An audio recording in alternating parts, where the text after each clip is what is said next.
Bersama saya Aida Nayan dalam rentasan berita edisi 967 dan antara paparan utama. Lawan COVID-19 bukan mengalah kepada kakistokrasi 2.0.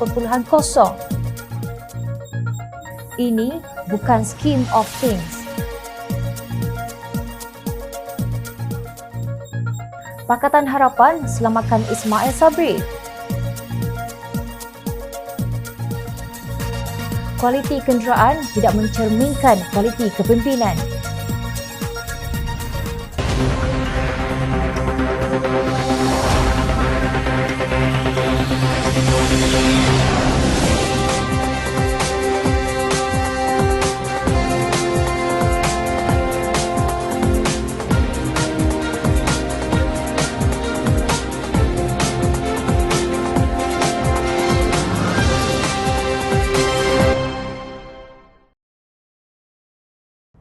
Assalamualaikum dan salam sejahtera. Cukuplah negara yang kita sayangi ini ditadbir dalam sistem kakistokrasi penuh keangkuhan yang menjadikan COVID-19 mencanak naik dan ekonomi merudum turun. Justru adalah tidak masuk akal jika kurang dari 2 tahun pilihan raya umum ke-15 Pakatan Harapan mengalah kepada kerajaan yang kini dipandu oleh gerombolan yang hampir sama, kakistokrasi 2.0. Justru apakah kelebihannya memorandum persefahaman MOU di antara pihak Pakatan Harapan sebagai pembangkang dan kerajaan ini? Sebenarnya lebih tepat jika MOU ini dianggap sebagai sumbangan Pakatan Harapan untuk rakyat Malaysia berhadapan dengan ancaman COVID-19. Semua perbezaan akan diketepikan dahulu dalam berhadapan dengan wabak COVID-19 yang mengancam kehidupan dan kewujudan kita yang telah mengorbankan 7 kali ganda lebih ramai orang di Malaysia berbanding dengan tragedi 9 November di Amerika Syarikat dengan hampir 21,000 orang terkorban akibat wabak ini dalam tempoh 21 bulan yang lepas. Kita perlu letakkan moratorium ke atas semua perbezaan kita sehingga pilihan raya umum yang akan datang dalam tempoh 10 ke 18 bulan dari sekarang untuk bersatu padu dan menumpukan usaha untuk memenangi perang melawan wabak COVID-19, tegas pemimpin veteran DAP Lim Kit Siang dalam satu kenyataan.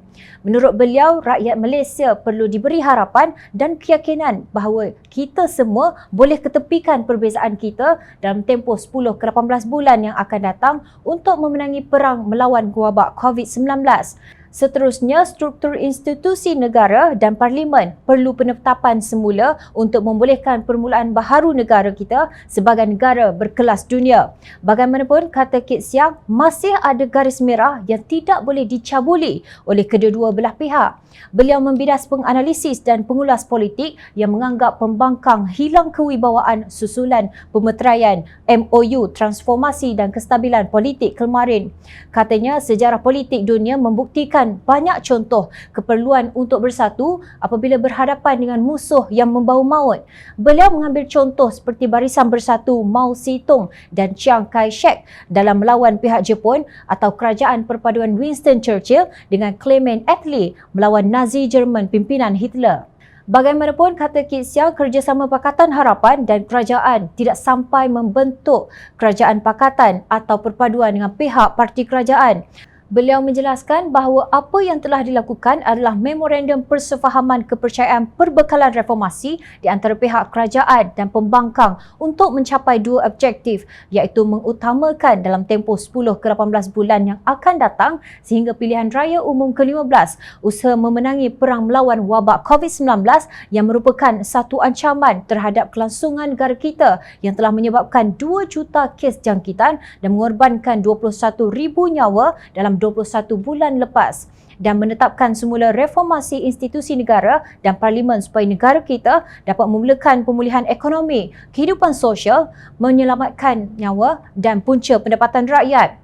Kita masih mempunyai perbezaan kritikal dengan parti-parti kerajaan mengenai hal demokrasi berperlembagaan dan rukun negara berkenaan kedaulatan undang-undang, tadbir urus yang baik, perang melawan rasuah dan penyalahgunaan kuasa, penghormatan kepada hak asasi manusia, kebebasan bersuara dan berpendapat, ketidaksamaan taraf ekonomi, sosial dan akses kepada pendidikan, masa hadapan Malaysia sebagai negara hebat bertaraf dunia, dan bagaimana untuk kita menyatukan pelbagai kaum, agama, kawasan dan budaya di Malaysia.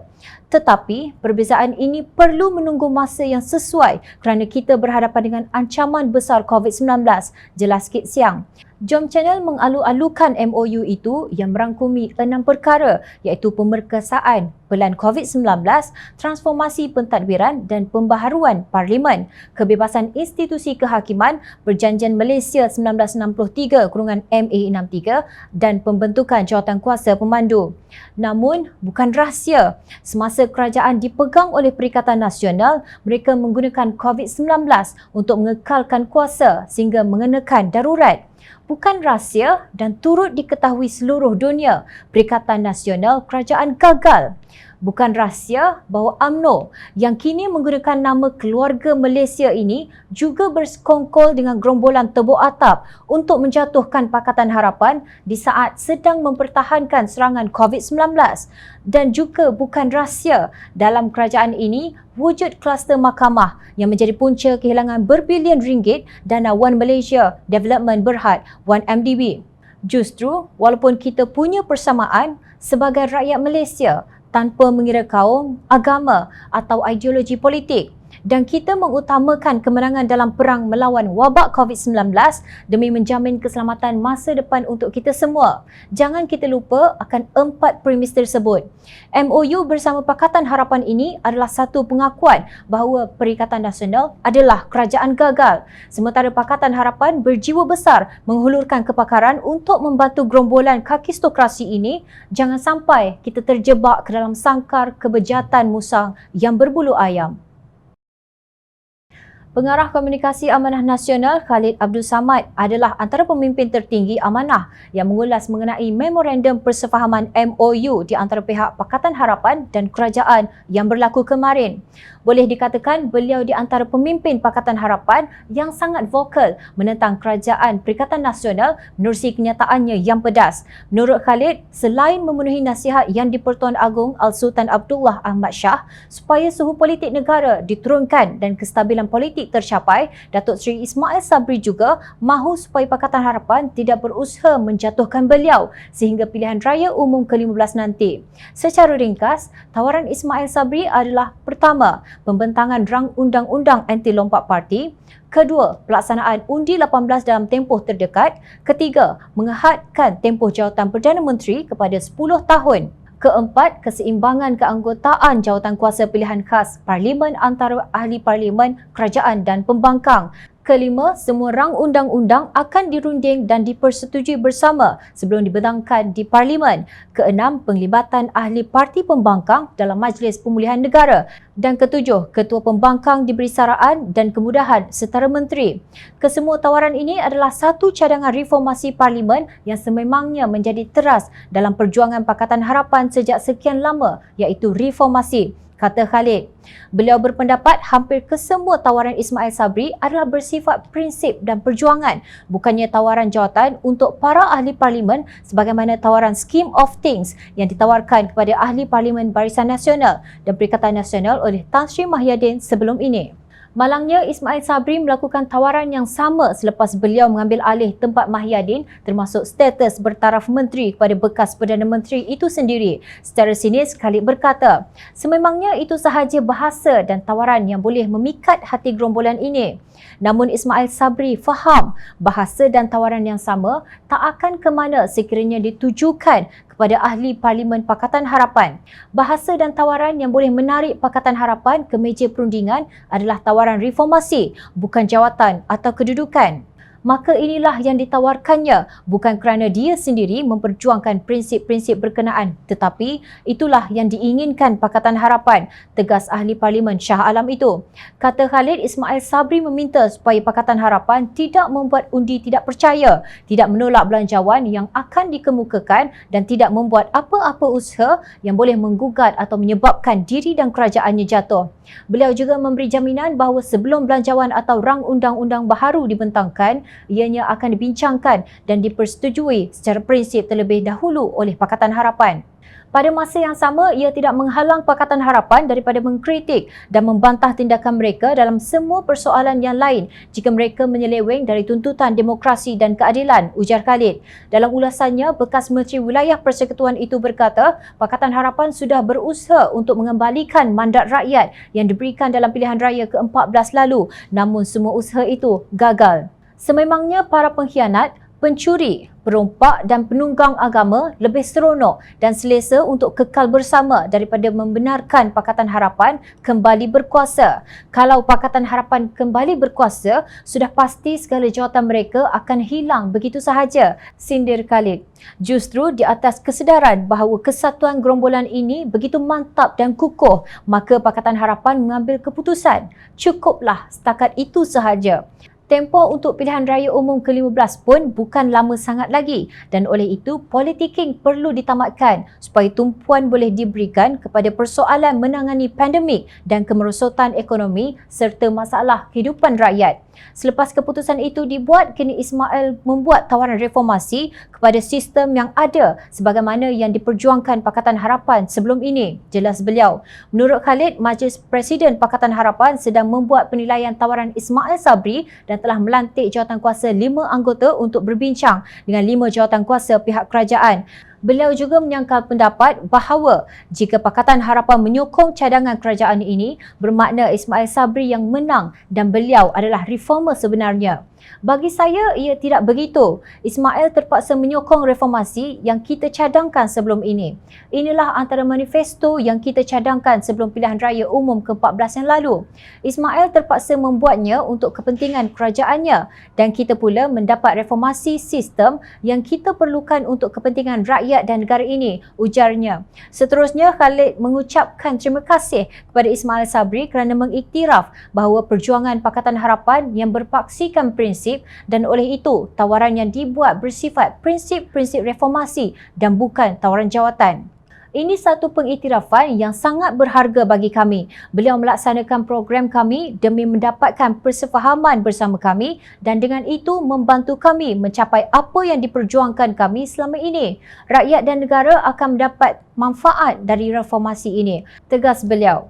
Jom Channel bersetuju bahawa akhirnya yang perlu bukan sekadar reformasi dari segi peraturan dan perundangan, tetapi juga kepimpinan yang komited kepada prinsip-prinsip reformasi ini sebelum ia sepenuhnya boleh dilaksanakan dengan jayanya. Rakyat perlu diyakinkan bahawa inilah pendekatan yang penuh hikmah, bukan ikut Machiavelli, bukan tebuk atap, bukan pintu belakang dan pastinya bukan scheme of things. Musang berbulu ayam terus makan dedak sambil terpaksa memakai baju bulunya walaupun tidak selesa jika mahu selamat. Demikian mungkin perumpamaan yang boleh digunakan untuk mereka yang menyokong Datuk Seri Ismail Sabri Yaakob untuk menjadi Perdana Menteri. Sementara Panglima Perang UMNO masih tunggu dan lihat mengenai memorandum persefahaman MOU antara Pakatan Harapan dan Kerajaan. Ahli Parlimen Kota Damansara Tony Puah nampaknya begitu gembira. Beliau yang pada awalnya menyokong tawaran Tan Sri Mahyadin Mat Yassin tetapi ditolak, berkata sangat gembira MOU mengenai transformasi dan kestabilan politik yang merupakan perjanjian keyakinan, bekalan dan pembaharuan ditandatangani petang kemarin. Pemenang terbesar adalah rakyat. Kami berjaya meyakinkan Perdana Menteri baharu untuk melaksanakan mercu tanda reformasi yang sangat diperlukan. Pembaharuan ini disertakan dengan jadual pelaksanaan yang jelas yang akan diselesaikan pada persidangan pertama tahun depan, tahun 2022, katanya dalam satu kenyataan. Beliau berharap undang-undang anti lompat dapat diluluskan bagi menghalang tindakan katak-katak politik daripada melompat.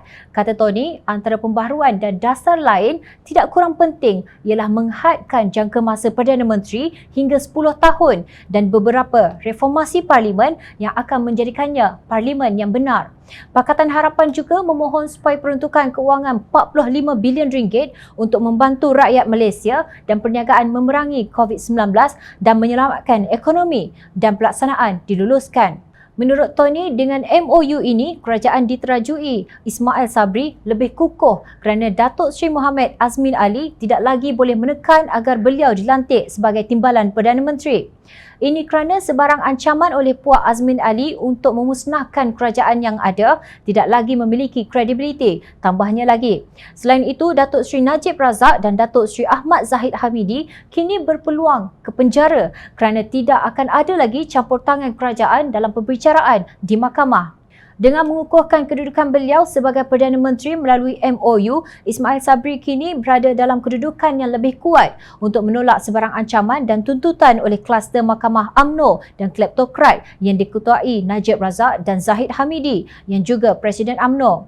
Sebaliknya, jika MOU tidak ditandatangani, tangan Ismail akan dilemahkan dan dia terpaksa mengalah atas permintaan kleptokrat. Dengan adanya MOU yang ditandatangani, kami berharap Ismail Sabri tidak lagi perlu mengambil perhatian dengan berita yang dilaporkan kononnya beliau akan melantik Najib Razak sebagai penasihat ekonomi kepada Perdana Menteri, tegas Tony. Dengan menandatangani MOU dan dasar baharu, Ismail Sabri telah belajar daripada kesilapan Mahyadin yang hanya membuat tawaran pada saat-saat akhir. Ismail Sabri pula berkata, MOU tersebut membentuk kerjasama dwi-partisan yang ampuh dan mantap dengan menjulang semangat keluarga Malaysia selaras dengan titah yang di-Pertuan Agong Al-Sultan Abdullah Sultan Ahmad Shah. Walaupun kita tidak nampak, Ismail Sabri memiliki kepintaran tahap genius adalah satu kesilapan bagi pemimpin bersatu dan segelintir pemimpin UMNO untuk menganggap beliau umpama burung kakak tua yang hanya mengikut kata tuannya. Dengan kekuatan 89 ahli parlimen, Pakatan Harapan menjadi suara yang kuat. Ismail Sabri tidak perlu takut kepada bersatu. PAS pula awal-awal lagi sudah mengalu-alukan tindakan Ismail Sabri. Sementara itu, ahli Parlimen UMNO terpaksa mendiamkan diri seperti hari ini sehari selepas MOU bersejarah itu dimeterai. Sama ada gerombolan ini kembali kepada retorik no Anwar, no DAP. Kita kena tunggu semasa kempen pilihan raya umum ke-15 nanti. Ketika rakyat sedang mengikat perut akibat tertekan dengan COVID-19, mereka sibuk membeli Mercedes-Benz, Velfire dan Lexus untuk menikmati keselesaan pengangkutan. Ketika rakyat sedang memandu dalam kesesakan lalu lintas demi mencari rezeki, kita diganggu dengan bunyi siren yang kuat kerana pemimpin dalam kereta mewah itu mahu laluan untuk pergi ke destinasi mereka. Namun ketika Allah SWT uji mereka dengan serangan COVID-19, musuh yang kita tidak nampak, maka terserlah betapa jauh bezanya kualiti kepimpinan mereka dengan kenderaan yang dibanggakan. Kemarin 13 September, Kementerian Kesihatan Malaysia mengumumkan jumlah kumulatif kes jangkitan COVID-19 ialah 1.98 juta dengan 20,711 kematian. Sweden ialah negara yang mendapat ranking ketiga dalam indeks persepsi rasuah pada tahun 2020. Pada tahun sebelumnya, Sweden berada di tangga keempat. Jom kita lihat gaya kehidupan wakil rakyat mereka. Sweden tidak menawarkan kemewahan atau hak istimewa kepada ahli politiknya. Tanpa kereta rasmi atau pemandu persendirian, menteri dan ahli parlimen Sweden melakukan perjalanan dengan bas dan kereta api yang sesak sama seperti warga yang mereka wakili. Tanpa hak untuk kekebalan parlimen, mereka boleh diadili di mahkamah seperti orang lain. Tanpa ada setiausaha persendirian di pintu, pejabat parlimen mereka tiada kemewahan dan sekecil 8 meter persegi sahaja. Rakyat Sweden berpendirian bahawa tiada alasan untuk memberi wakil rakyat kehidupan yang mewah. Ahli politik yang berani membelanjakan wang awam untuk perjalanan teksi bukannya menaiki kereta api akhirnya menjadi berita utama. Malah Speaker Parlimen menerima kad untuk menggunakan pengangkutan awam. Hanya Perdana Menteri yang berhak menggunakan kereta dari pasukan keselamatan secara tetap. Maknanya tiada outrider untuk para menteri mereka jika hendak ke mana-mana, waima urusan rasmi sekalipun. Anggota Parlimen Sweden tinggal di sebuah pangsapuri kecil di ibu kota di mana mereka mencuci dan menyetrika pakaian mereka sendiri di tempat pencucian pakaian awam. Ini mungkin kelihatan seciput bagi orang-orang terkemuka tetapi sebenarnya jauh lebih baik daripada dulu. Sehingga akhir 1980-an, semua anggota parlimen tidur di sofa tempat tidur di pejabat mereka sendiri. Tulis Claudia Wellin dalam Mail and Guardian bertarikh 31 Mei 2019. Tidak ada wakil rakyat yang menerima gaji multi-digit yang melampau. Gaji dibawa pulang seorang anggota Risdek Parlimen adalah lebih kurang 2 kali ganda gaji seorang guru sekolah rendah. Tidak ada ahli politik yang mendapat layanan antara 2 darjat di Sweden. Mereka bukan golongan yang lebih dimuliakan oleh Tuhan seperti pengalaman penduduk Putrajaya yang baru-baru ini. Dilarang solat Jumaat kerana kononnya kuota telah penuh untuk warga biasa tetapi masih ada untuk VVIP. Namun itulah yang berlaku di Malaysia baru-baru ini. Apabila pemimpin ditegur kerana membeli kereta mewah, sanggup beliau membandingkan dirinya dengan Rasulullah sallallahu alaihi wasallam yang memiliki unta-unta yang baik. Sedangkan Rasulullah sallallahu alaihi wasallam membeli sendiri kenderaan baginda seperti untanya yang bernama Kaswa. Timbalan Menteri Besar Kelantan Datuk Muhammad Amar Abdullah cuba menjustifikasi pembelian kereta Mercedes-Benz tersebut sebagaimana Rasulullah memiliki unta yang paling kuat, paling mahal dan boleh berlari dengan laju. Sementara itu, Presiden PAS yang baru sahaja dilantik semula sebagai Duta Khas Perdana Menteri ke Timur Tengah bertaraf menteri pernah mendakwa bahawa bagi Barat, aspek kebendaan menjadi matlamat utama kerana terpesong daripada tujuan penciptaan manusia. Sehingga sifat persaudaraan, kemanusiaan yang bermasyarakat turut menjadi lemah kerana mereka mengejar keuntungan pendapatan daripada sudut harta, kuasa yang rakus dan kepuasan nafsu untuk menjajah. Katanya di Facebook pada 10 Ogos 2021. Kerana kejahilan mereka itu, maka berteriaklah Ketua Pemuda PAS Malaysia, Khairil Nizam Hirudin, bahawa memorandum persefahaman MOU di antara Pakatan Harapan dan kerajaan ini sebagai inovasi politik. Kalau betullah pendekatan itu tidak bersifat substantif, jadi saya harapkan juga wakil pembangkang pertama sekali perlu terbuka untuk silent melenyapkan nafsu politik. Maknanya kena ada satu mutual respect yang kita bersama simbiotik di dalam jawatankuasa ini. Yang kedua, perlu menjadi pembangkang yang konstruktif. Boleh tengok macam mana pendekatan Pemuda PAS sebelum ini sewaktu kami menjadi pembangkang. Katanya dalam dialog 3 penjuru Astro Awani Muafakat Rentas Parti dekat tapi jauh baru-baru ini. Untuk makluman, Ketua Pemuda PAS, persefahaman seumpama ini pernah dilakukan puluhan tahun dahulu di negara barat, United Kingdom iaitu Perdana Menteri Winston Churchill dengan pemimpin Parti Buruh Clement Attlee dan di timur antara Mao Zedong dan Chiang Kai-shek. Apapun jika kerajaan tebuk atap dahulu ikhlas dalam menguruskan pandemik COVID-19 dan tidak sibuk berpolitik untuk menguatkan kedudukan sehingga menternak katak-katak, wabak ini mungkin sudah tinggal sejarah sahaja. Mahu Pakatan Harapan contohi Pemuda PAS? Maaf cakap, cerminlah diri sendiri dahulu sebelum bercakap. Yang kluk-klek, kalian. Yang bernafsu politik, juga kalian. Dalam masa kira-kira 100 tahun, Sweden telah mengubah dirinya dari sebuah masyarakat pertanian yang miskin menjadi salah satu negara terkaya, paling adil dan paling tidak korup di dunia. Pengalaman Sweden ini menunjukkan perubahan dapat dilakukan jika adanya kehendak politik untuk melakukannya, bukan mengejar ghanimah, pangkat dan kuasa semata-mata. Ingat, rakyat sentiasa memerhati.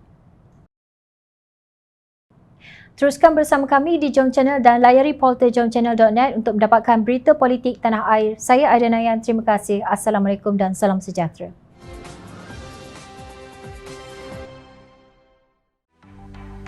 Mencari maklumat dan berita politik yang bebas, kupasan yang tepat, panas. Dapatkannya secara eksklusif hanya di Jom Channel. Komitmen kami, rentasan berita Isnin hingga Jumaat. Berbicara dan isu semasa, kami garapkan secara langsung. Panel-panel berkaliber dan profesional. Interaktif, pandangan anda kami raikan. Jangan lupa bersama kami di setiap hujung minggu dalam edisi khas mingguan. Jom Channel, moving forward, sharing a new experience.